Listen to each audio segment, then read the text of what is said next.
Hey guys, what's going on? Nerf here, and not with the battle this week, but we're going to be talking about some free agency transactions that I made, I think 5 or 6 days ago, maybe a week ago. For those who are paying attention to the trade transactions, you guys will have seen the trades that I made, but for those who haven't, and even for those who have, I just wanted to talk about my kind of thought process that went into making some of these trades, why I dropped what I dropped, and why I picked up what I picked up. Also, if my voice sounds a little bit weird in this battle, I've already played my battle against Revenge for week 7. That video is going to come up after this one. I said in that video, but I'll say in this one too, just if I sound a little weird. Derek and I were at a conference all weekend. It was a lot of late nights, early mornings, so I'm pretty tired right now, so a bit of a struggle. I was going to do this maybe later next week, but I've been holding this off or putting it off for a little while, and I feel like if I don't do it now, I'm just not going to get around to it. And for those that have been following our progress and want to kind of get some updates on the team, I kind of want to get this out now. So we're going to talk about some of the things we dropped, why we dropped them, why we picked them up. So the first thing that we ended up dropping this season, I guess this season, is we ended up dropping Scissor, which was one of our tier 1. It was our free pick, a tier 1 pick, 180 points. And the reason I drafted Scissor this season, I didn't say it during my draft analysis video because I wanted it to be kind of a surprise. But I didn't plan on drafting Scissor going into the draft. It wasn't on my radar in any way. I made this comment during my draft analysis video. My philosophy for drafting, and then everyone has their own philosophy, but my philosophy is after round 6, 7, maybe round 8, you should start to be considering making some counter draft picks, specifically in a league format like the UPBA, where we have, it's a 12-week season, we have divisions, and you have to repeat games in your division. So if it was a 15-week season and everyone had to play everyone, I think counter drafting is a little less important in that kind of setup. But the way we have it set up here, I have to play XRN, Ballas, who's now Gohan, and Mort twice. So those 3 coaches alone represent half my regular season. And if I have someone on my team, or if they have someone on their team that I can't really handle well, it's worth my while to draft even just that one Pokemon to handle that one team specifically, because I have to play them twice. And Scizor filled that kind of role for me. I think he was around 6 or 7 Ballas who picked up Mamoswine, and my heart kind of just sunk. Because at the time, I was starting to develop a bit of an ice weakness, and I didn't really appreciate Earthquakes either. So when he drafted Mamoswine, I kind of realized I really can't handle this thing very well. I need something to be able to beat it when I end up playing Ballas. And for that reason, I drafted Scizor.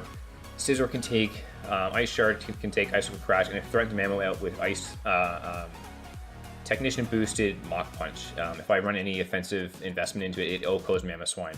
And so I felt like picking up Scizor gave me a really nice edge over Ballas' team and helped me potentially turn a 0-2. I could lose both games against him this season to potentially 2-0.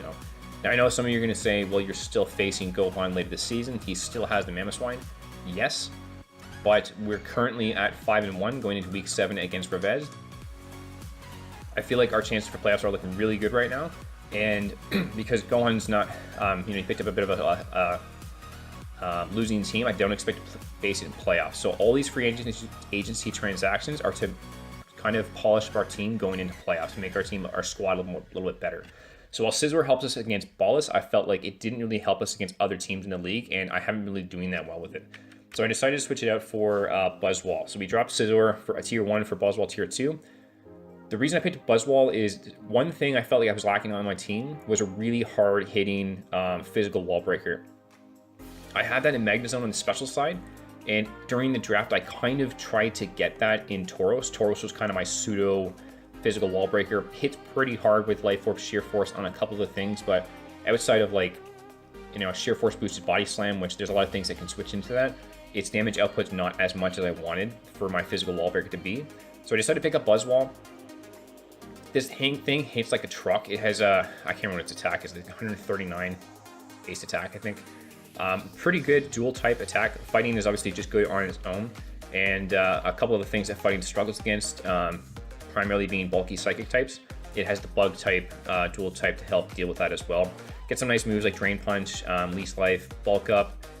It's got base boost as an ability, so if I scarf this thing and I get 1 kill, I can just start kind of just going on a roll. And so I really like picking this thing up on my team. It's got decent speed, and like I said, it just hits really hard. I can switch it in and immediately hit something really, really hard. I don't have to worry about setting up. I can just hit something hard. And Yeah, so that's why we picked it up. I felt like it fit the team a little bit better. It gave me something that I needed more than what Scissor was giving me. Scissor was really giving me it was giving me Mach Punch. That was about it. And some pivot support with U-turn. But Buzzwole gives me something to hit really hard, and I feel like it's going to be a better addition to the team than Scizor. So the second thing we ended up trading, so we ended up dropping Mantine, and I'm kind of sad to see this thing go. Mantine, in my opinion, is one of the coolest designed Pokemons. I've always liked its design. I've always liked the idea of it in Draft League. And the reason we picked up Mantine in the draft was to give Florges some support. So Florges was our kind of designated special wall, but I knew there was going to be some weeks where I couldn't bring it. It was just, if I had to face, you know, a hard-hitting special Steel type or Poison type, I was going to have a hard time bringing Florges. It wouldn't be able to do its job as a special wall very well. So I wanted to have one backup option there, so I couldn't bring Florges, I could bring Mantine.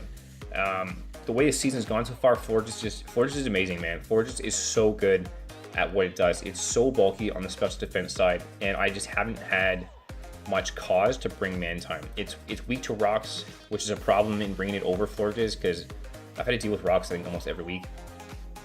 So bringing it in and having to switch into rocks, take 25%, its role as a wall is somewhat compromised.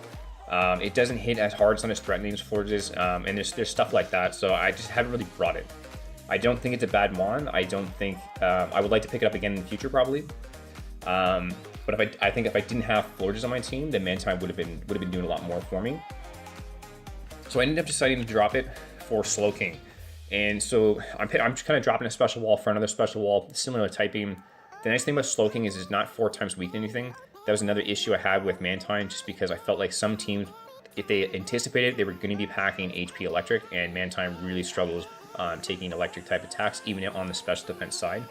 Whereas Slowking, not quite as bulky as Mantine, much better typing though. Psychic Water is great defensive typing. It gets Regenerator, which is a much better ability in my opinion than Water Absorb on Mantine. And for those that have been following, you know, our progress through UPBA, we've had Slowbro Season 1 and Season 2, and honestly, I kind of just wanted to pick up Slowking just because I think I like Slowking as well. Slowbro is definitely better just because of its base stat distribution. It's bulky on the defense side, which for water and psychic types, you would prefer them to be bulkier on the physical side of things. But Slowking is awesome too. It gets Regenerator. I can fire off Scald and Fish for Burns. I believe it gets Thunder Wave as well. I think their movesets are the same. Yeah, just really nice dual typing. Kind of slow, but again, does its job really well. And it's not weak to rocks, which is a huge thing too. So I think it's a better substitute for Florges. I think I might have more cause to bring Slowking in some weeks where Florges is struggling with, whereas I couldn't have brought Mantine in those same games just because of that rock weakness. So I felt like we were switching out one wall for another wall, but I think Slowking for our team is going to be a better fit. And last on the cutting block was Tauros. So getting rid of Scizor and picking up Buzzwole, I feel like Tauros no longer had a role on the team. I've talked about my opinion of tier 5s in the past. I think if you have a tier 5 on your team that you don't bring at all for the season, that was a wasted pick. You kind of messed up your tier 5 pick. A tier 5 bare minimum should make 1 appearance during the regular season. And again, if it doesn't come at all, then you could have drafted something better. And Tauros has come for us already. We played against Orange in week 3, I think. And it picked up 2 kills. So as far as I'm concerned, my tier 5s are already done what it meant to do. And I think there maybe could have been an opportunity to bring it. But again, with Buzzwole on the team, if I Scarf Buzzwole, it's faster than Tauros anyways, and it hits harder. And so I kind of felt like Tauros' role on the team, its role was to hit something hard on the physical side. Buzzwole now does that better. So I saw there was no chance, virtually no chance, any week that I'd be bringing this thing simply because I have better options on my team. So outside of my tier 5, I kind of feel like my team is pretty well balanced now. I have just about everything I really want and need on my team. And so looking at other tier 5s, I decided to go kind of way out to left field and pick up Ninjask. And for those who don't know what this Pokemon does or how it performs, Ninjask is, I believe, is the fastest legal mon base stat wise in Draft League format. Its base stat is 160. This thing's blazing fast. It actually boosts up my average speed stat on my team. It doesn't really matter because it's not going to be hitting anything hard, so its speed's kind of somewhat irrelevant, but the nice thing about it is that it gets a speed boost and it gets Baton Pass. So if I get some speed boosts off with just, I can bring Substitute, I can bring Protect, and I can bring Baton Pass, some of the 4th move.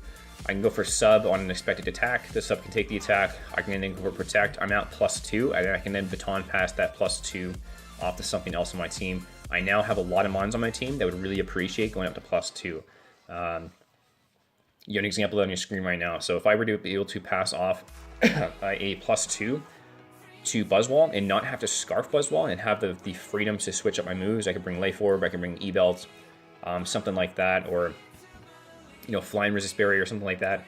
Buzzwall is really going to appreciate that +2 speed because I don't have to scarf it. Feraligatr would appreciate +2 speed. Instead of bringing Dragon Dance, I can bring Swords Dance. So if I passed off +2 speed, I don't have to worry about getting up 2 Dragon Dances. I can go for 1 Swords Dance and be essentially like I've done 2 DDs. Latios and Houndoom also appreciate it. If I can get a +2 off to either Latios or Houndoom, I can set up with Calm Minds or Nasty Plots, and at +2, both of those will outspeed everything on my opponent's team.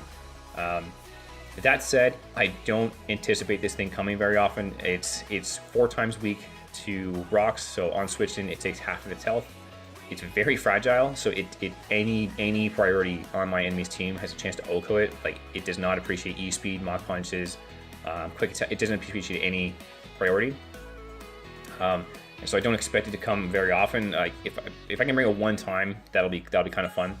But yeah, it presented something to me.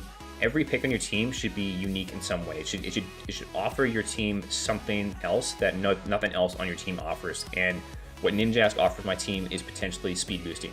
I don't really have that option with anything else. I think I have some lines that have, I can't remember if Florida just gets Tailwind or something like that, but things like that. I don't have that many options for modifying the speed on my team. Slow King does get Trick Room. I do have that available to me now, which could be nice.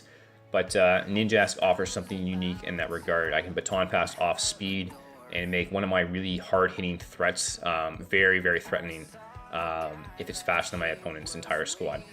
So those were our transactions. Just kind of a short video. I just wanted to update anyone who's following our progress as to why we made these transactions, why we were looking to make some changes. And yeah, I think looking at these switches, I really liked all the 3 Pokemon that we dropped. I really like Scizor. It's a fun Pokemon to use. I really like Mantine. I'm kind of sad to see it go. And Tauros was it was big, man. It was our MVP when we played against Orange. So kind of sad to see him go. But very excited to use Buzzwall. I'm really liking adding Slow King to the team. Not Slowbro, but pretty close cousin. And Ninjask, I think, if we do end up bringing it 1 week, again, we're at a point now where we're bringing it pretty close to clinching. So if pressure's off, we might kind of feel like, why not? Let's just bring this thing and have some fun. So I suspect it will come at least 1 week. And so that should be a fun time. So that's our trades, or that's our free agency transactions. So we are now out of our free agents. We have none left. We still have I think we have 2 or 3 trades. I can't remember how many we have available. So we can still trade with other teams, but we can't make any more free agency transactions. I'm not planning on making any more anyways. I'm really happy with how the team's looking right now. And I think it'll be a pretty big threat going into playoffs. So that's that. Next video up will be our Week 7 match against Revez. And then, yeah, with Week 8 coming up, we're playing against XRM. So tune in then, and I'll see you later.